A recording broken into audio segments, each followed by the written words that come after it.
Alam mo ba na ang pagdadala ng armas sa paaralan ay maaari na magresulta sa expulsion or non-readmission ayon sa DepEd? Seryoso ang paaralan sa pagpapanatili ng ligtas na learning environment.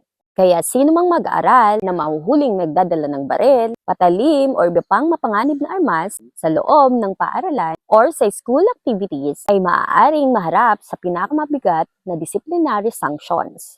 Hindi ito simpleng paglabag sa school rules. Ito ay usapin ng kaligtasan ng mga mag-aaral, proteksyon ng mga guro, seguridad ng buong school community. Isang maling desisyon lamang ay maaaring magdulot ng trahedya. Tandaan, ang layunin ng disiplina ay hindi para manakot. Ito ay para maiwasan ang karahasan at mapanatiling ligtas ang bawat silid aralan. Mas mabuting maagapan ang panganib kaysa magsisi kapag huli na.